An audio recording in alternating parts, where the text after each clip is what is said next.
No, gracias a ustedes por invitarme y para mí es una alegría compartir este momento con ustedes.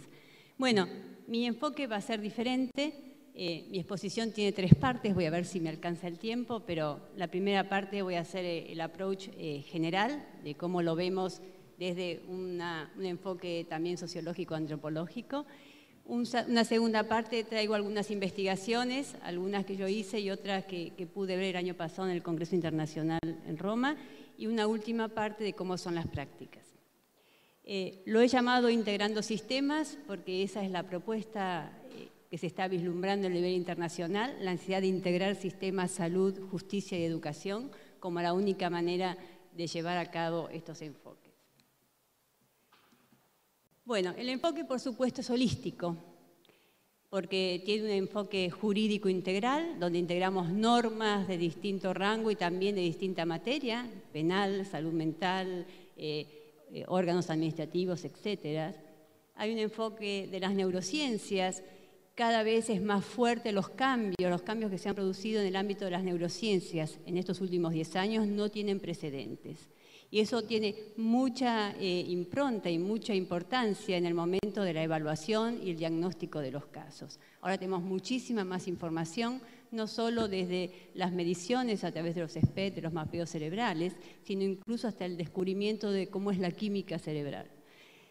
Desde un enfoque psicosocial y antropológico, cada vez vemos más los factores desencadenantes de las adicciones y de la salud mental, los dos como una misma matriz.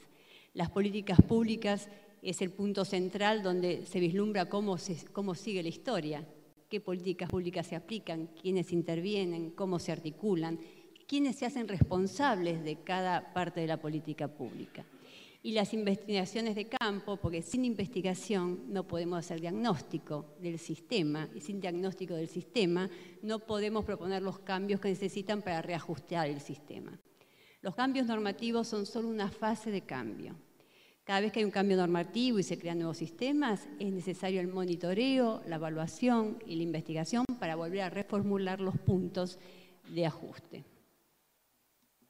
¿Cuáles son las características de este nuevo modelo de salud mental y también de infancia? Incorpora la dimensión social histórica del sujeto, ya no importa qué sustancia consume, sino también su trayectoria vital e histórica. Es de carácter sistémico porque compromete a distintas instituciones y a la comunidad de la familia. Es multi-interdisciplinario, no hay otro enfoque posible. El enfoque legal es solo un sesgo, pero siempre el abordaje, tanto para la comprensión como para la acción, es multi-interdisciplinaria. No es lo mismo multi que interdisciplinario. En multidisciplinario son como caminos paralelos. En la interdisciplina hay una puesta en común que modifica el punto de vista de cada uno. Es una articulación y una colaboración de una manera mucho más estrecha. Todo el modelo está anclado en el sistema de derechos humanos, en principios, garantías. De hecho, estas leyes tienen ese corte, enumeran principios, garantías e incorporan tratados de derechos humanos. Son de orden público, lo cual pareciera decir se aplica de todas maneras, haya o no ratificación de las provincias. Ese es un punto que está en discusión, pero aparecen como impronta en todos estos modelos de leyes. Son de construcción interinstitucional, no pone la responsabilidad en cabeza de una sola institución, sino que arma circuito. Ahora, el peligro de este circuito es que también se desresponsabilice el sistema. Si yo no pongo en cabeza de alguien la obligación de cumplir, ¿qué pasa con todo el sistema si las distintas partes se van tirando la pelota y nadie cumple? Entonces, esta es una de las contras de la corresponsabilidad. Corresponsabilidad sí, pero responsabilidad en cabeza de cada cual también. El empoderamiento individual, familiar y comunitario hace parte del modelo de estas leyes, y las adicciones se comprenden y abordan desde la salud mental, en contra del modelo que habíamos dicho antes. ¿Cuál es el marco jurídico? No voy a explicar cada una de estas leyes, pero tenemos la Ley Nacional de Salud Mental, la Ley de Estupefacientes, la Constitución de la Provincia de Buenos Aires en su artículo 38, la Ley 8388 del Programa de Salud Mental, que luego fue actualizada, decreto, leyes, Ley del Ministerio Público, acuerdos, declaración de Caracas, las internacionales, los principios para la protección de enfermos mentales de la ONU del año 91, la Declaración de Alma Ata, los principios de Brasilia, creo que ustedes ya lo han visto en otras exposiciones. Hay nuevos escenarios. El escenario que compartimos hoy no es el mismo de 10 o 20 años atrás. Hay cambios culturales drásticos y multiplicación del consumo. Y el consumo estamos hablando tanto de sustancias legales como ilegales. Como vemos cómo creció exponencialmente el consumo de alcohol y cerveza en los niños más jóvenes a partir de 10 y 11 años, hay un estudio hecho por Daniel Míguez que ha seguido este tema, asusta. Asusta porque estamos hablando que un chico de esa edad consume 100 centímetros cúbicos de alcohol en una noche, en los pre, etcétera, etcétera. Él ha trabajado mucho con grupos de riesgo. Entonces, no es solamente las drogas ilegales, sino también las drogas legales y el camino de acceso a las drogas ilegales, porque una vez que logramos tolerancia física a la droga legal, que es el alcohol, estamos teniendo el campo libre para que se asienten también el uso de otras sustancias. También todos los programas de marketing de las empresas, la publicidad, que hacen ver como algo notable y deseable en la cancha, en la casa, en cualquier lugar, la botella de cerveza o la bebida.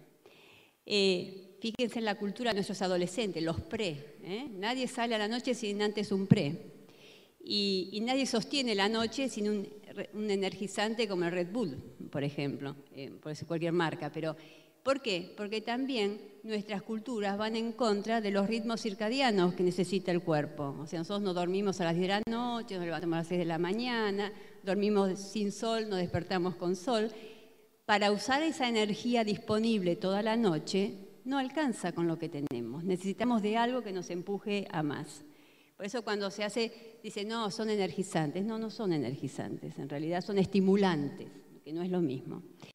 Hay una modificación de la representación social del problema. Nos agarra el miedo, el PACO, que el PACO es gravísimo. Yo he tenido casos con chicos de PACO donde han quedado en terapia intensiva porque quedan neurológicamente discapacitados a tal punto que no pueden sostener la respiración de manera propia. Así que cuando uno los ve perder peso, los ve en la situación que están, bueno, realmente uno queda estupefacto. Pero más allá de esto, es como que socialmente hay cierta aceptación, incluso a través de la farándula, a través de lo que muestran las revistas, hay aceptación y tolerancia al uso de alcohol, al uso de psicofármacos, incluso al uso de estimulantes, como relativizando el uso. Hay también aparición de nuevas drogas de diseño. Cada vez más hay en el mercado drogas que no son naturales. Incluso las drogas naturales, como la marihuana, han sido modificadas genéticamente y su poder adictivo es de 10 a 15 veces mayor de lo que era en la década del 70, del Peace and Love. Entonces ya no es la misma marihuana.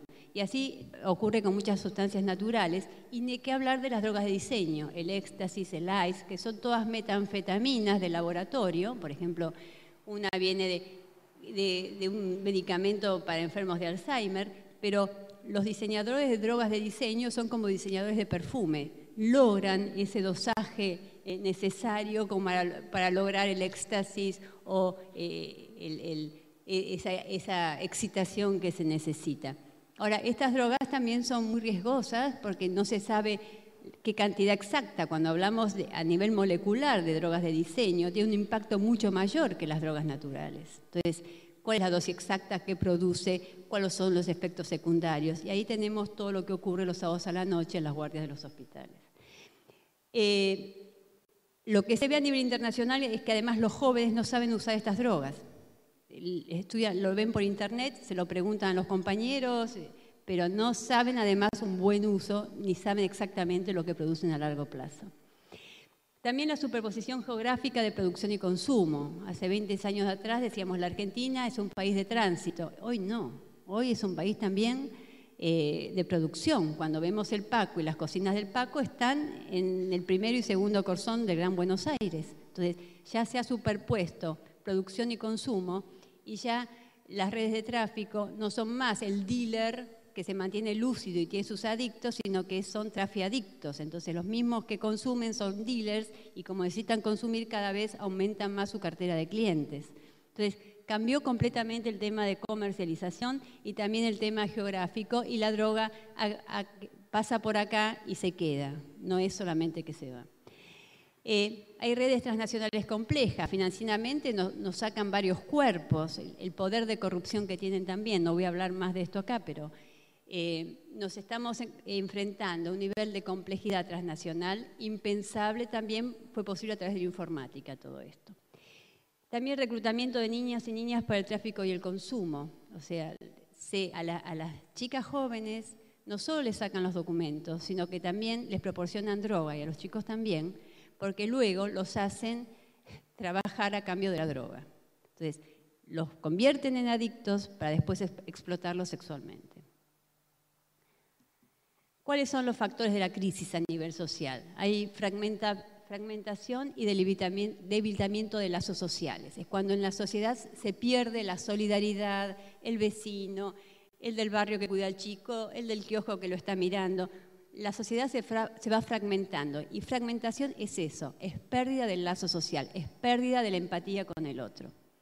Hay una baja intensidad de la vivencia de la ley como factor de protección. La ley es vivida como castigo, la ley penal que nos llega, nos enojamos contra las intervenciones penales, pero no logramos como sociedad entender que la ley también es protección, que la ley es límite. Y los adolescentes, hoy hay toda una revisión también en psicología y psicopedagogía en cuanto a la necesidad de los límites. Los límites sostienen, los límites protegen, los límites, lo decía Handling and Holding, ¿no? Es la posibilidad también de guiar. Y la anomia, sobre todo en la sociedad argentina, esta cuestión de las reglas, ¿quién las cumple? ¿Dónde están las reglas? También vamos perdiendo capacidad de protección de esas reglas.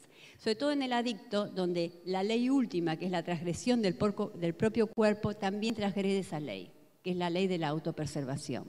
Entonces, en el adicto, yo he hecho pasantías en comunidades terapéuticas, se trabaja mucho el tema de la ley, cómo introyectar la ley.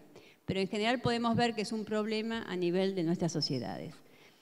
Hay un aumento de la oferta de drogas legales e ilegales.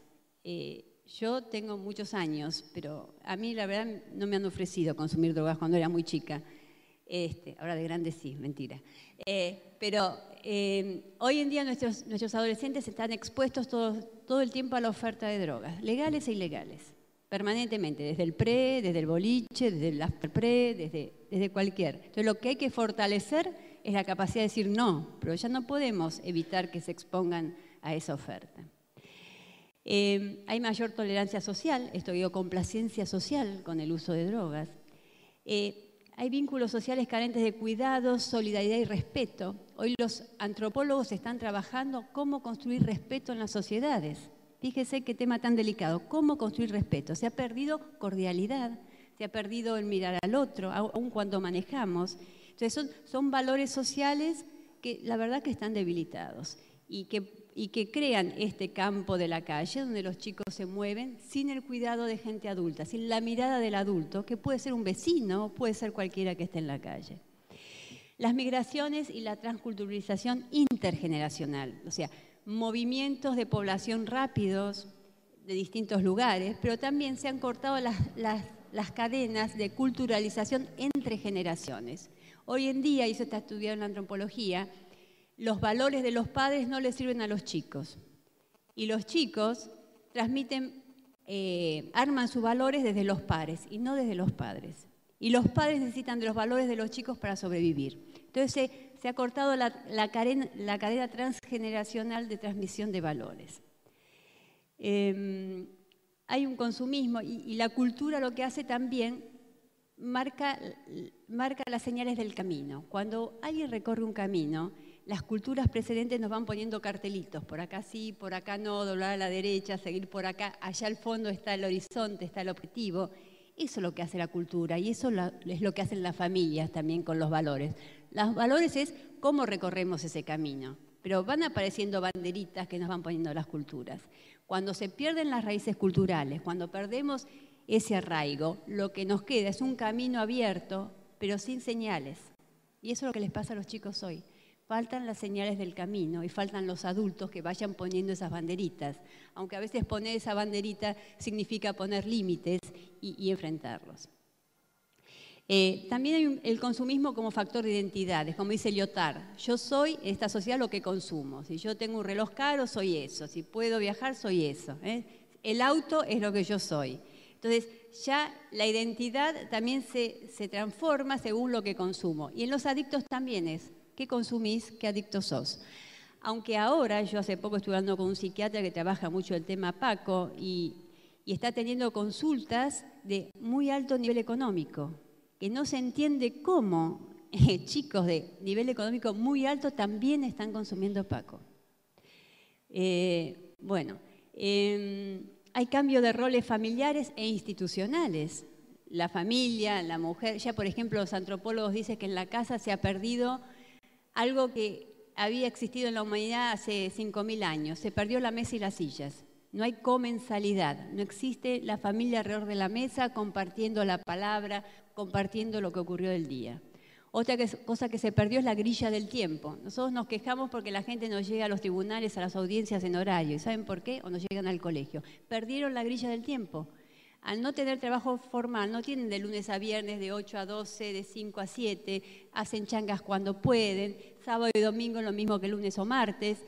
Y bueno, se perdió la grilla del tiempo. Entonces le exigimos a los chicos que cumplan un tiempo que sus familias no tienen incorporado. Esos son los fenomenales cambios que estamos sufriendo. Hay también cambio de roles institucionales. La justicia también está cambiando de rol frente a estos temas. Y tenemos que abrir espacios de reflexión para pensar cómo lo está cambiando. Porque lo cambiamos de las leyes, pero después, ¿cómo son nuestras prácticas? ¿Cómo es nuestra realidad día a día? Más allá de mi pequeño territorio, ¿cómo es? ¿Cómo esto se está comportando en la sociedad? Debemos también medir el impacto que estos cambios institucionales están teniendo en los clientes del sistema. Hay pérdidas de referentes afectivos, eso lo dicen mucho los psicólogos. Los chicos ya no tienen el referente afectivo. El padre ya no pueden confrontar por el padre. A veces el padre está tan disminuido, sin trabajo, con problemas que no lo tiene como referente. Y falta referentes de adultos, la figura del maestro, la figura del profesor, la figura del policía de la esquina, la figura del juez o del funcionario judicial. Los chicos necesitan referentes porque son los que ponen las banderitas en el camino. Y hay un estadio de intemperie social y vulnerabilidad, una rotura de este lazo social, una ruptura de las redes, y es en estas redes donde si los agujeros son más grandes los chicos se nos caen. Por eso las redes tienen que ser más afiancadas, más intrincadas, más estrechas, para que los chicos no se caigan por los agujeros de la red. Tenemos vulnerabilidades especiales en los chicos. ¿Cuáles son? Adicciones de progenitores irresponsables. ¿Cuántos casos de violencia familiar, cuántos casos de abandono tiene que ver con la adicción de los padres? Entonces, cuando dice adicción, la gente dice, los adolescentes adictos. Es mentira. Los chicos fundamentalmente son víctimas de las adicciones de los adultos. Y su propia adicción tiene que ver con la adicción de los adultos. Entonces, adicciones de progenitores irresponsables. También jefas de familia que trafican como estrategia de sustento familiar. La unidad de 6 está lleno de mujeres que hacen del tráfico de droga el sustento familiar, pues son madres de familia únicas frente a muchos chicos. Y la cárcel tiene muchísimos chicos adentro, situación de niños en cárceles. Ahora se discute si hasta los 2 o hasta los 4 años, hasta ahora está hasta los 4 años. Pero son chicos que nacen en las cárceles y viven en las cárceles. Y tienen que ver con las madres. También la edad de inicio, el impacto neurobiológico y la secuela. No es lo mismo el inicio de una adicción a los 20 años, a los 18 años, que a los 8 o 10 años, porque como dijo Leonardo, hay una impronta neuronal, una cicatriz, que es muchísimo más grave en los chicos que en los adultos. ¿Es así o me equivoco? Pero esto es por sostén biológico, si no falta sostén biológico. Y las secuelas son mucho peores también. El hecho de no poder aprender, los daños, y eso tiene que ver con familias que no pueden sostener el tratamiento de HIV, familias que realmente hay adicciones.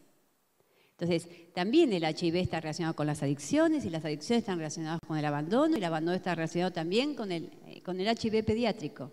Porque una mujer portadora de HIV, si es atendida con todas las pautas ahora de protocolo de atención, son muy pocas las chances de transmitir el HIV a su hijo.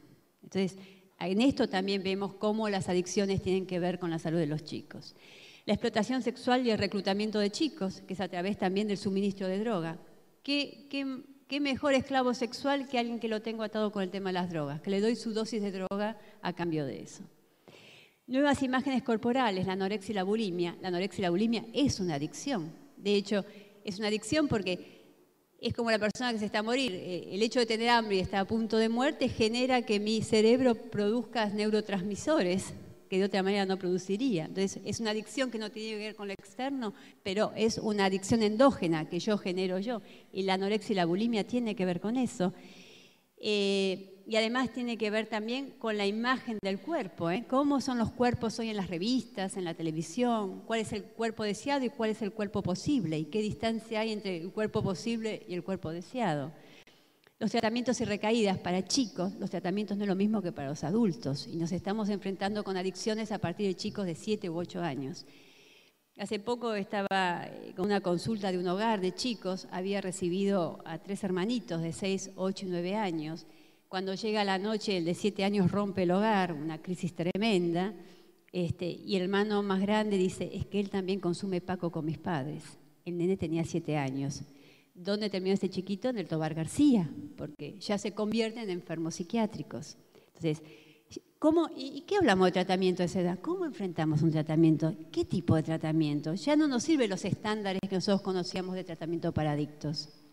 Ya no nos sirve, vamos a pedir la voluntariedad de ese chico para el tratamiento. Ni él sabe lo que le está pasando. Entonces, estamos frente a nuevos estándares y desafíos. Las adicciones virtuales, los videojuegos y redes sociales. Cada vez es más lo que se habla de esto y cada vez más son los casos. Los chicos que se mantienen horas encerrados en sus cuartos, con los videojuegos, con las maquinitas, permanentemente conectados a la red. Hoy se sabe que eso es una adicción. También los videojuegos disparan mecanismos internos. Cuando él habla de escape, de esa, ¿cómo se llama?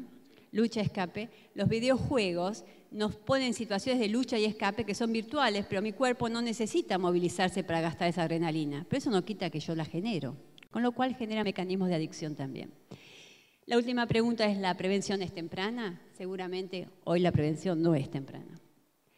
Esta es una investigación que yo hice en casos de, ese entonces era mi juzgado, sobre causas penales y delito, y analicé todo el tema de adicciones en las causas de más de un año. Estudié la relación entre el consumo de drogas lícitas y la comisión del delito y los perfiles psicológicos, la modalidad de consumo que prevalecía, el nivel de escolaridad, la presencia familiar materna y paterna, la edad de inicio y la categoría del delito. Disculpen que pase rápido, pero investigué otras cosas, pero hoy venía a traerles esto. Acá vemos tipo de delito y sustancia, pasta base, psicofármacos, cocaína, marihuana, pegamento, alcohol y tabaco.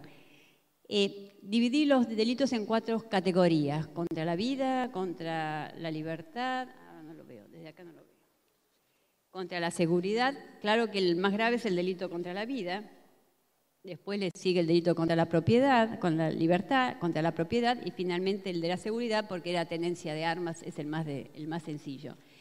Pero ya lo que vemos es que la característica de nuestros adictos son poliadictos. Todos generalmente manifiestan consumir más de una sustancia. Es muy raro que el adicto sea de una sola sustancia. Y vemos la alta incidencia que tiene la pasta base en los homicidios. Después vemos tipo de delito y presencia paterna. Lo que podemos ver acá es que siempre hay madre, siempre hay hermanos, pero muy poca presencia de padres y padrastros. Esto nos remite un poco a la carencia de la ley paterna como aquel que pone el límite o la ley en la familia. No cambia, a ver. Ahora es que estoy. Ahí está. Tipo de delito y escolaridad, y esto es muy interesante, por lo que vemos es que todos pasaron por el sistema escolar, con lo cual decimos, tuvimos la posibilidad de intervenir y prevenir. Claro, muy poco terminaron, completaron su escolaridad, lo cual habla que los problemas tempranos se detectan durante la escolaridad. Finalmente, tipo de delito y edad de inicio. Este quizás es el más sorprendente de todos los cuadros. ¿Por qué? Porque el homicidio, la edad de inicio, está en los 12 años. Después le sigue privación de la libertad en los 13 y medio, robo calificado, robo y encubrimiento. Fíjense que a mayor gravedad del delito o mayor afectación del bien jurídico, más temprana es la edad de inicio. Esto nos debería abrir los ojos así, para la prevención, digamos. Una forma de prevenir el delito, ¿cuál es también? Prevenir las adicciones desde la infancia. Esto es interesante porque cuando yo hice esta investigación, la psicóloga hizo con el mismo grupo de investigación de indicadores psicológicos. Y en esta secuencia, de mayor a menor, encontró estos indicadores: pobreza de recursos, sensación de hostilidad del medio, falta de sostén, falta de defensa, sensación de vacío, retraimiento o desvalorización, inmadurez emocional y sobreadaptación y disociación. La disociación es la última. Antes la preceden todas las demás, que son causas prevenibles en el medio social y familiar. Esto también nos tiene que llamar la atención. O sea, es posible trabajar en prevención y es posible disminuir todos estos riesgos. Yo les quería traer también mi experiencia. El año pasado pude estar en el Congreso del Observatorio Internacional de Justicia Juvenil, que trató de desarrollo de sistemas de justicia integrados, enfoques sobre trastornos mentales y abuso de drogas. ¿Y por qué la justicia internacional está enfocando esto? Porque están viendo cada vez más que los países como Estados Unidos, Alemania, Inglaterra, 8 de cada 10 chicos del sistema penal tienen disturbios de personalidad. No necesariamente trastornos mentales graves, pero sí disturbios de personalidad, que pudieron preverse, individualizarse y diagnosticarse desde la temprana infancia. Entonces, ¿qué es lo que están viendo? Que el sistema penal está receptando o captando los chicos con problemas de salud mental. ¿Cuáles son las tendencias que se ven? Hay un aumento del suicidio por sufrimiento psíquico y asociado al consumo de sustancias. Nosotros acá, porque no tenemos las estadísticas, pero acá está aumentando muchísimo el suicidio. Y cuando se empieza a estudiar el suicidio está muy relacionado también con el abuso de sustancias. Hay soledad y problemas de socialización en las grandes urbes y esto provoca aumento de disturbios mentales. La importancia de los diagnósticos duales, es un poco lo que dijo Leo. El que es deprimido consume, se automedica para salir de la depresión. O es que el consumo de drogas produce disturbios mentales. Son dos situaciones diferentes.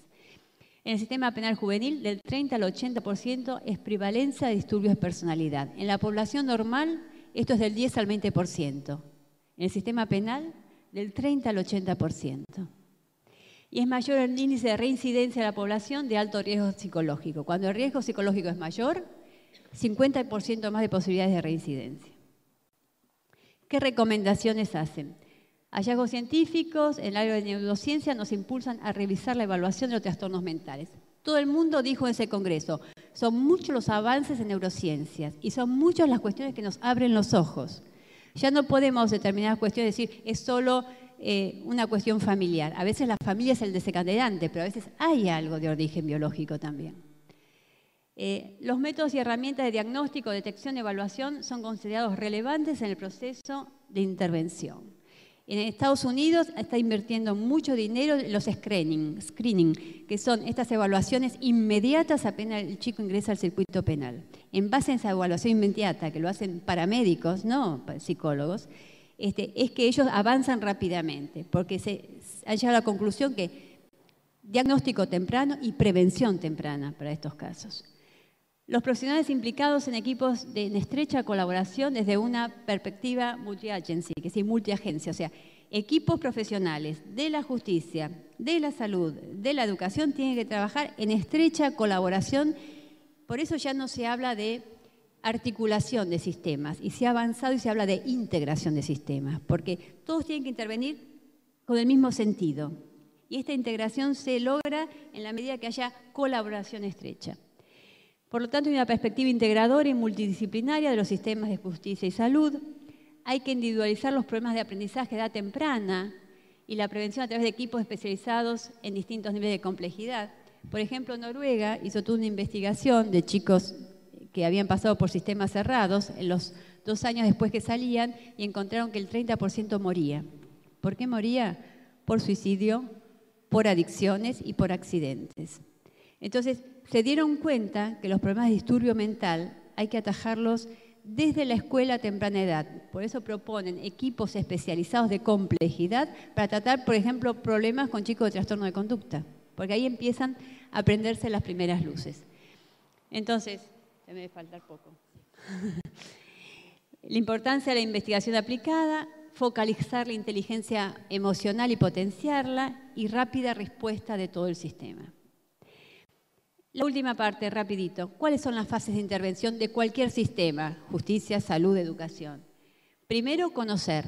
Para conocer necesito abrirme a la percepción. Para eso necesito buena calidad interdisciplinaria, equipos interdisciplinarios. Segunda fase, decidir. Cuando yo decido depende de la función. Si soy asesor, pediré medidas. Si soy juez, decidiré o no hacer lugar a la medida o no. Pero la decisión tiene que ver con la función, con el rol de la función, y tiene que ver con que alguien tiene que decidir. A veces no decidir es la peor de las decisiones. Eso de tomar decisión sobre la responsabilidad. Y finalmente, la fase que nos alertan los investigadores internacionales es integrar acciones. Una vez que decido, tengo que estar atenta a que todas las acciones que se desarrollen estén integradas. ¿Qué es valorar desde la función judicial? Es asignar un valor o prioridad a distintas posibilidades. Esta es la diferencia entre valorar y juzgar. Yo juzgo desde mi persona, eso no debo hacerlo. En cambio, yo valoro, y valoro indicadores que sistematizo. Y luego hago una red de significados alrededor de la conducta observada. La toma de decisión tiene distintas fases. Un primer contacto con la situación, esto es atención flotante y calidad de escucha. Valoro los indicadores, tengo hipótesis del caso. Nunca me creo las hipótesis del caso, siempre tienen carácter hipotético. Diseño estrategias, tomo la decisión y después de la decisión tengo evaluación y monitoreo. ¿Hacia dónde vamos? Y esta es la última diapositiva y llegamos, y los felicito porque eran 20. Vamos hacia una justicia integrativa. ¿Qué significa esto? Salud mental y adicciones pertenecen a una misma matriz cognitiva y operativa. Y yo le agregaría algo más que ustedes a lo mejor no quieran escuchar. La competencia penal y la competencia civil también deben integrarse. Están trabajando con la misma población. Ahí también debe haber justicia integrativa. Tanto el diagnóstico como el abordaje es a través de equipos multidisciplinarios. O sea, no podemos dejar afuera la interdisciplina. Es lo que le da profundidad a la intervención, tanto a la comprensión como a la intervención. La detección debe ser temprana y la intervención debe ser rápida. Necesitamos más investigación intensiva y ajuste de los modelos y las prácticas. No nos podemos olvidar de la investigación. Yo tuve oportunidad de escucharlo a Dunkel, que es el que está llevando a cabo todos los procesos de reforma en los países de Europa del Este, de penal juvenil, y dijo, mi temor en esos países es que hagamos las reformas, pero que después no haya investigación para volverlas a reformar. Es la segunda etapa de todo este tipo de reformas. Estrecha colaboración interagencias, estas agencias, cuando digo agencias digo justicia, digo salud, digo educación, digo agencias estatales, y intervención con sentido integral. ¿Qué significa? Lo peor que le puede pasar a un chico o a un adolescente o a cualquiera es que los que intervienen no tengan el sentido de la intervención o que intervengan desde perspectivas diferentes. Yo sé que esto significa trabajar mucho a nivel de equipo y mucho a nivel de colaboración, pero cualquier intervención tiene que ser integral. Integral significa que asesor, fiscal, defensor, juez tengan en mira el último sentido de la intervención. Eso es lo único que le puede dar sentido al chico de estar en la justicia. Muchas gracias.